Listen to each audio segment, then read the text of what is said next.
Olá, muito bom dia. Muito obrigado mais uma vez pela sua companhia.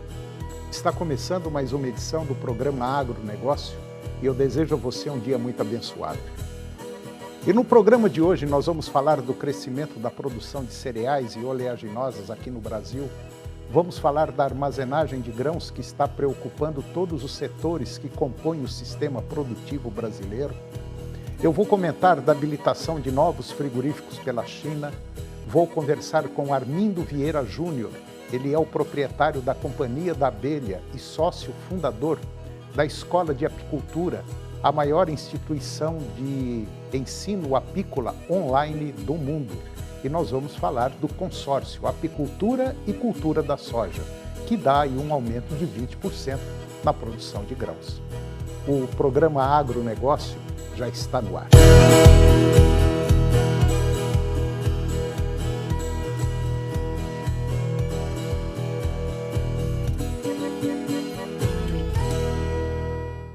Eu começo o programa de hoje comentando sobre o crescimento da produção de cereais e oleaginosas no Brasil. Com posição consolidada entre os maiores produtores de cereais e oleaginosas do mundo, as perspectivas correm no sentido dessa tendência prevalecer nos próximos anos. A colheita de grãos começou este século com um patamar de 100 milhões de toneladas, bateu na casa de 200 milhões em 2014 e passa de 300 milhões agora neste ano.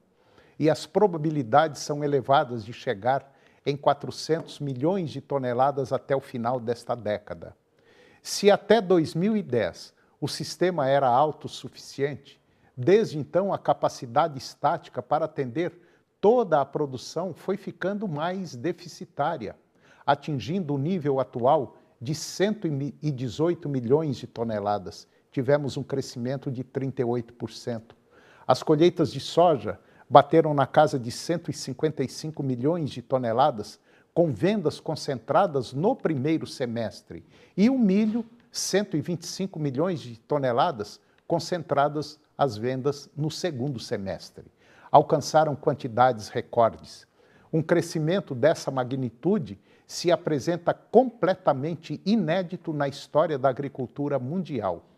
A comercialização desta safra 22-23 mostra a necessidade do Brasil ter uma estrutura de armazenagem satisfatória para atender os crescentes aumentos nas áreas de plantio. No atual momento, o Brasil desfruta da condição privilegiada de ser o único país do mundo com tecnologia para produzir em larga escala essas duas culturas, milho e soja, numa mesma safra. E agora vamos falar sobre armazenagem de grãos, que está preocupando todos os setores que compõem o sistema produtivo nacional. Representantes do setor, da iniciativa privada e governo devem planejar a ampliação dos investimentos prioritários para a estocagem de grãos, como instrumento imprescindível no processo de comercialização. A armazenagem reforça a capacidade do produtor na gestão da propriedade. É o caso da conjuntura vigente, muito sujeito no curto prazo, com volatilidade de preços para baixo em ambas as commodities, soja e milho. A contribuição da agropecuária nacional para o Produto Interno Bruto, PIB, e a balança comercial será de novo repetido em 2023. Os resultados obtidos até agora merecem atenção especial na formatação do Plano Agrícola e Pecuário da safra 23-24. Com programação de propostas adequadas, as medidas devem prover aporte de recursos com custos acessíveis.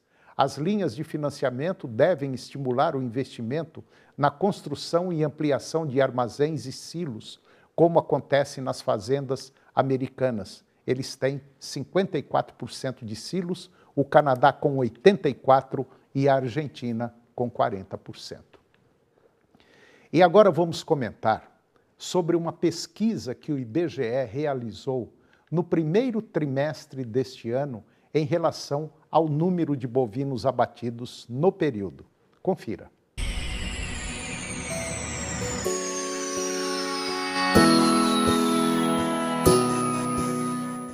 Hoje eu vou apresentar um trabalho de pesquisa que foi realizado pelo IBGE sobre o abate de bovinos em nível Brasil.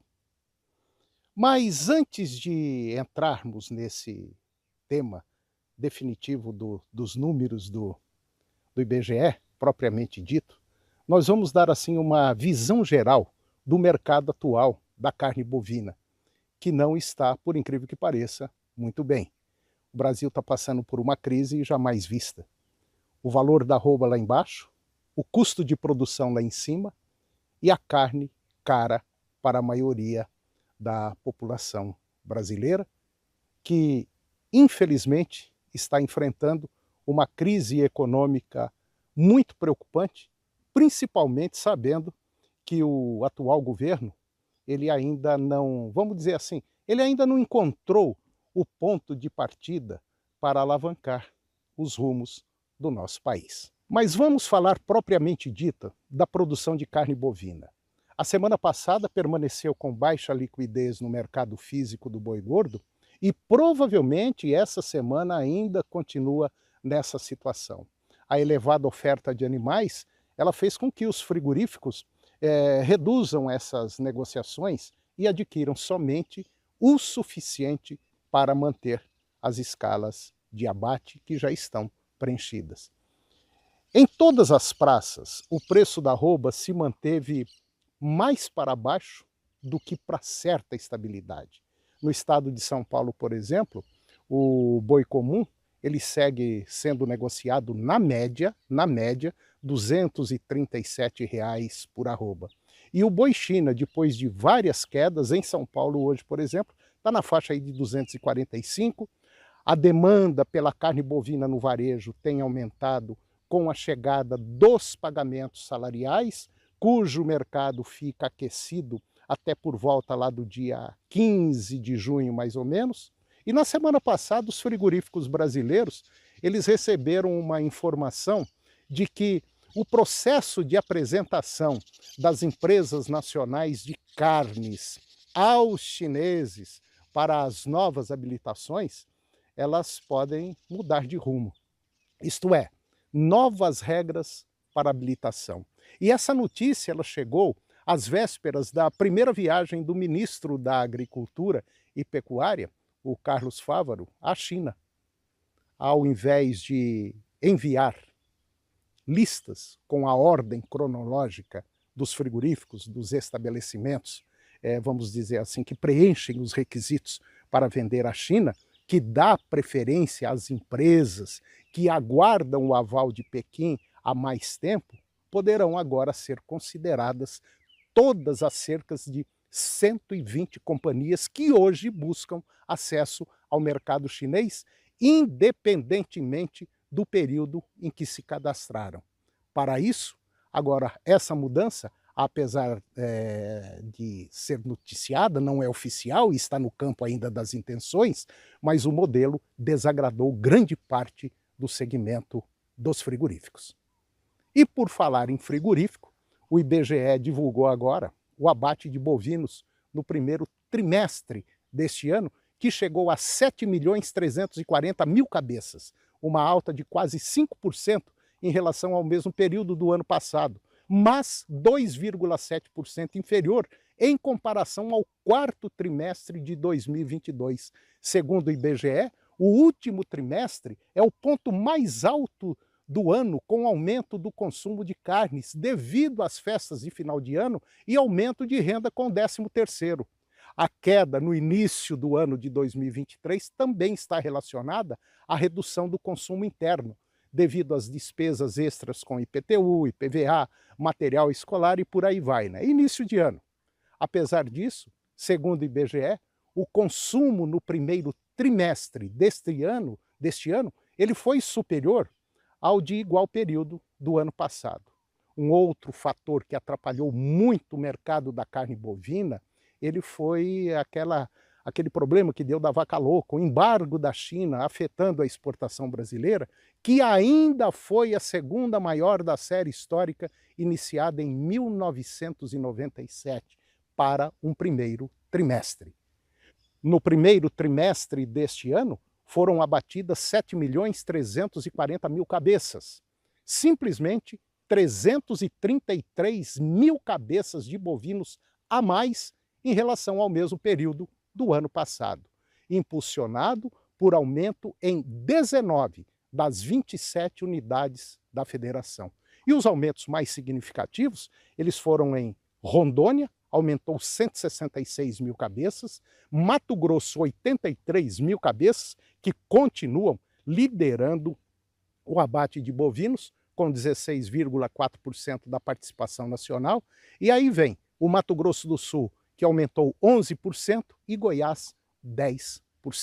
Essa pesquisa que nós acabamos de divulgar, ela foi feita pelo IBGE, que fornece informações sobre o total de cabeças abatidas e o peso total das carcaças para a espécie de bovinos, bois, vacas, novilhos e também novilhas, além de suínos e frangos, tendo como unidade de coleta o estabelecimento que efetua o abate sob fiscalização sanitária federal, estadual ou municipal. A periodicidade dessa pesquisa é trimestral, sendo que para cada trimestre do ano civil, os dados são discriminados mês a mês. E hoje nós ficamos por aqui. Um grande abraço a você e até uma outra oportunidade.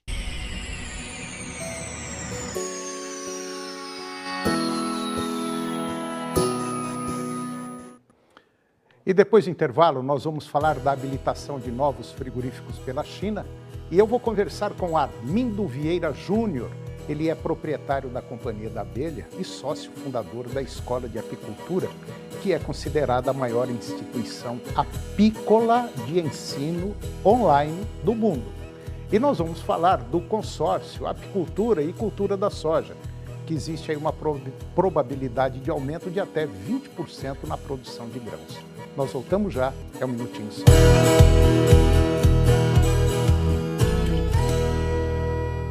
E nesta quarta-feira, vamos para cima, vamos com tudo no Jornal do Meio-Dia, com muitas notícias, muitas informações. Rotam prende autores de um incêndio criminoso que aconteceu em uma clínica de estética, causando prejuízo de R$500 mil. De acordo com os criminosos, o mandante pagou R$200 para a realização do crime. Aproveita e segue a gente lá no YouTube da TV Serra Dourada Oficial, no Instagram TV Serra Dourada e, claro, participe no 985-19-7000. Canal TV Agro. Apoio Planalto Máquinas Agrícolas Revendedor Valtra. Goiânia, Jussara, Itumbiara e Porangatu. Estância Bahia Leilões. Estância Bahia a serviço da pecuária brasileira. Europoços Artesianos. Poços com até 800 metros de profundidade. Nutroeste Nutrição Animal. Tecnologia de resultados a serviço do pecuarista. Volumoso X-Gold Pasto. Pastagens com raízes profundas. Canal TV Agro, o canal do agronegócio.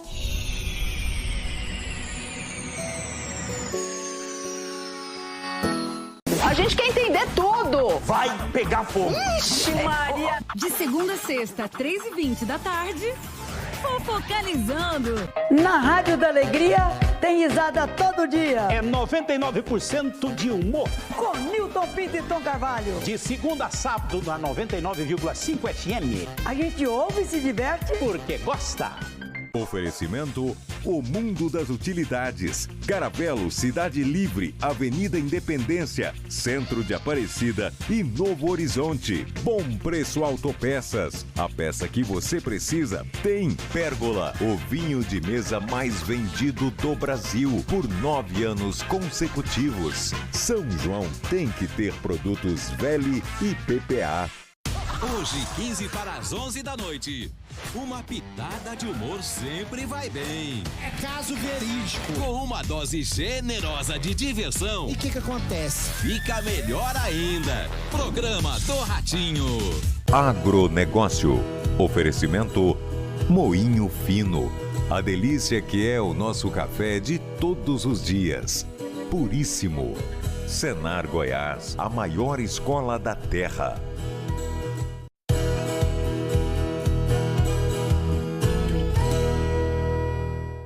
Eu estou de volta e agora nós vamos falar da habilitação de novos frigoríficos pela China.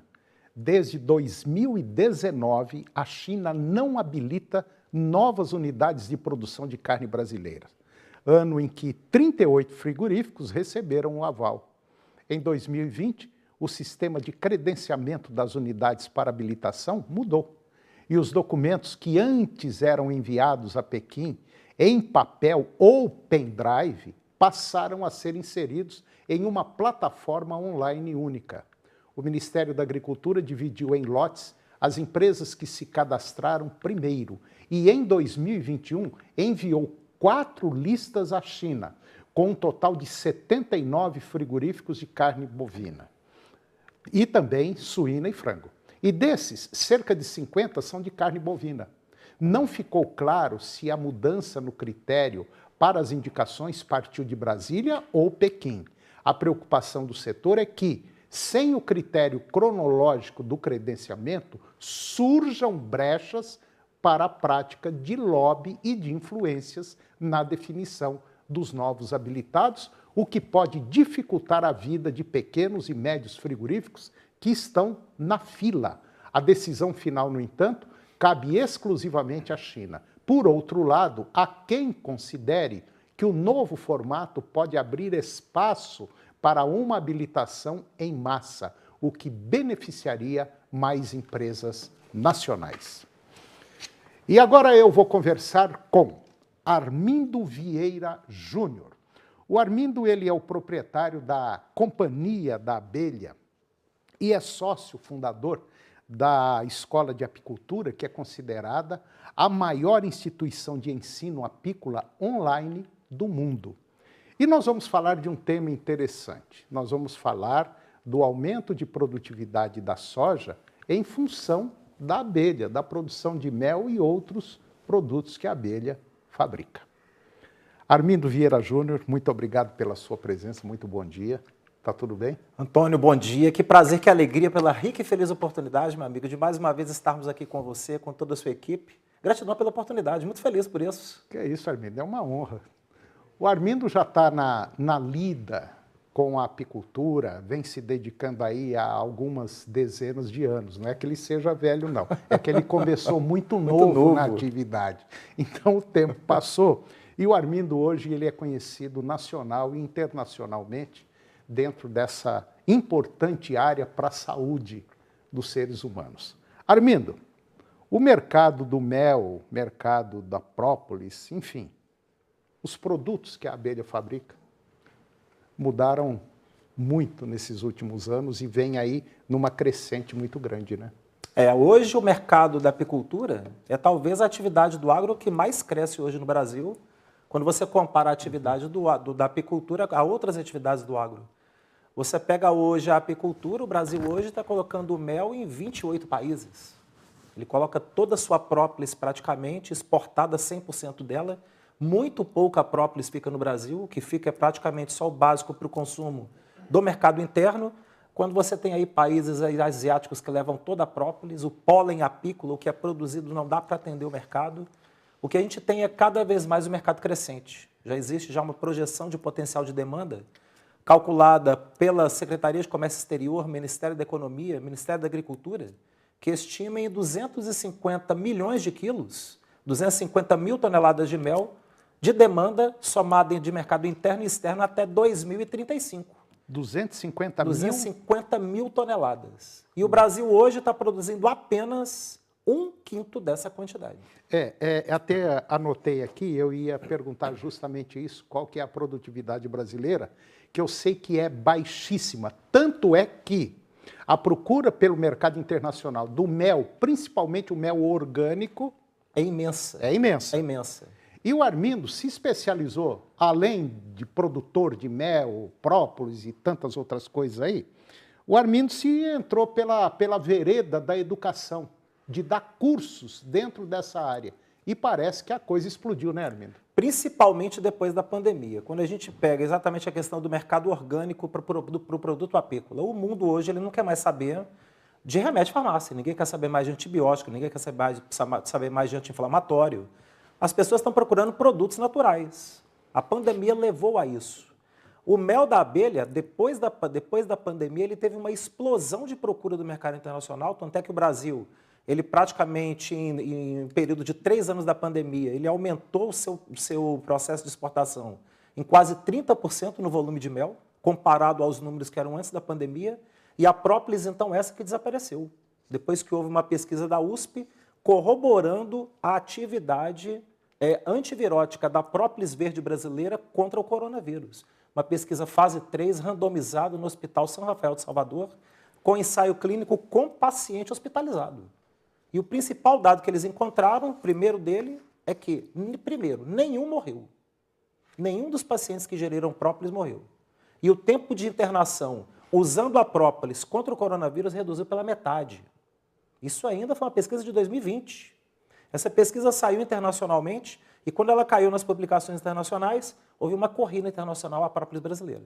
Própolis no Brasil hoje é um produto que é tratado a peso de ouro, exatamente por essa procura internacional dele. Agora, Armindo, a gente sabe que, vamos falar do estado de Goiás, nós estamos aqui, mas se a gente for estender isso em nível Brasil, vai ficar doido. Mas vamos pegar só Goiás. Sim. Goiás, ele tem aí por volta de 50, 55 mil propriedades rurais.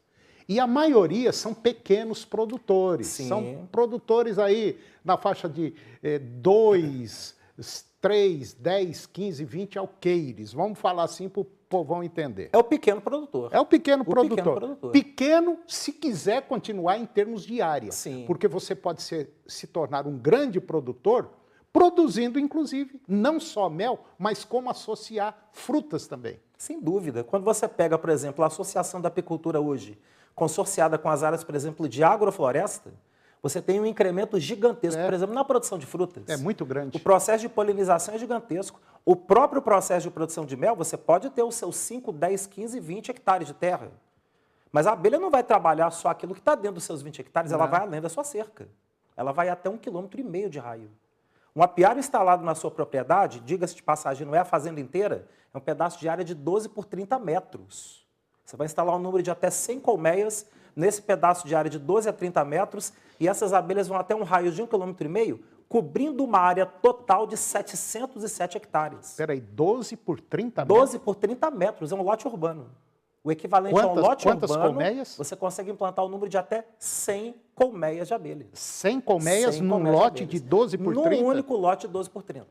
Você consegue fazer isso com boi? Não, mas você nem colocar imagino. 100 cabeças de boi numa área de 12 por 30? Agora, o que produz uma colmeia dessa? Cada colmeia, assim, em condições boas, muito verde, muita planta, tal. O que produz? Antes até de dizer o que uma colmeia dessa produz, é importante a gente citar a média de produtividade de mel no Brasil. O IBGE ele tem esse cálculo que ele calcula todo ano aquilo que existe de produção e de produtividade de mel no Brasil, e a média encontrada é de apenas 15 a 18 quilos de mel por colmeia ano.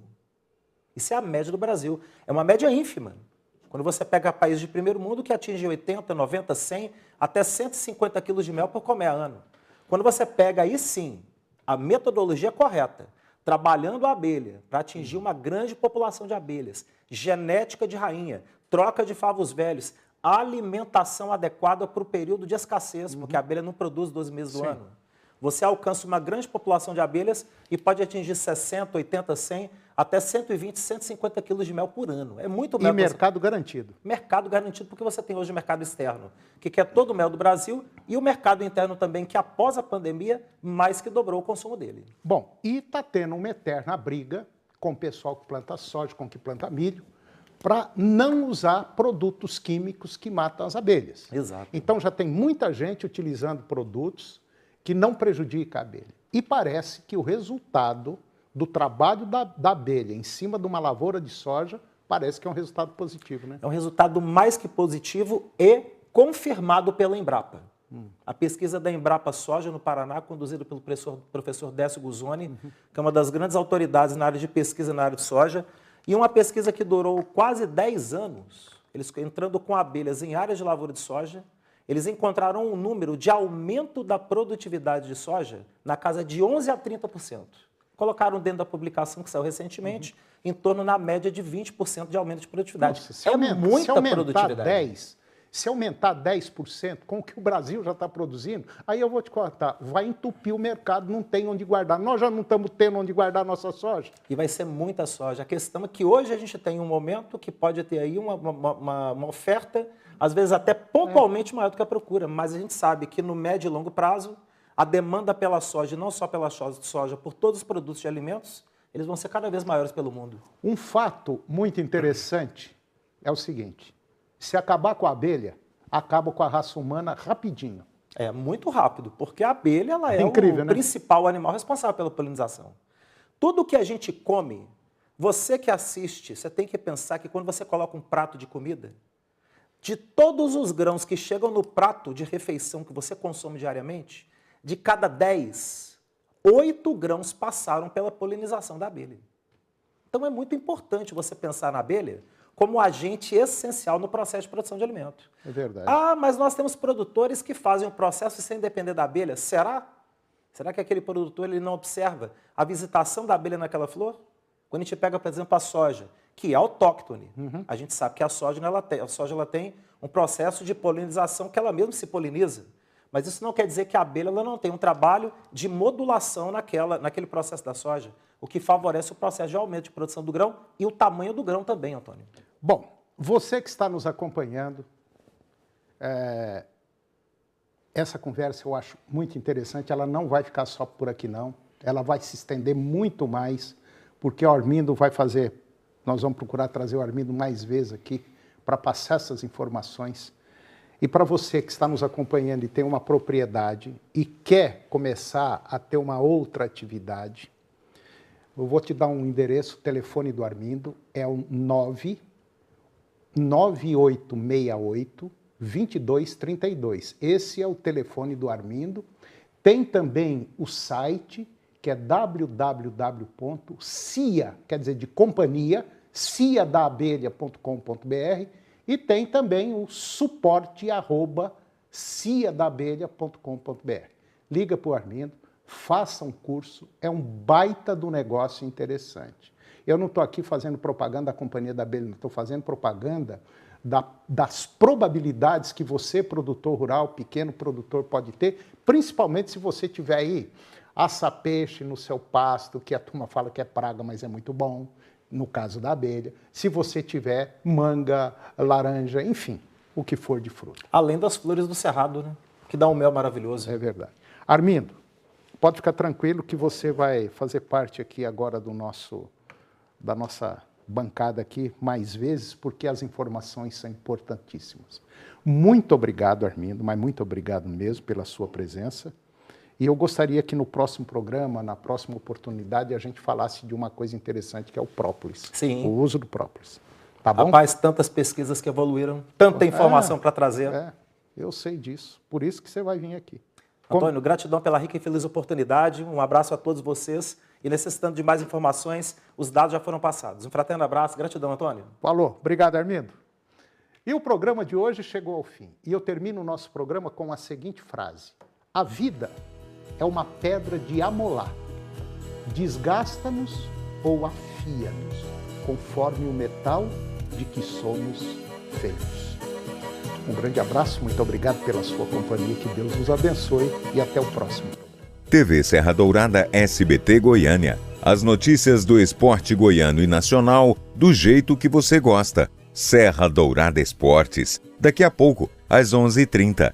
A seguir, Primeiro Impacto Continuação.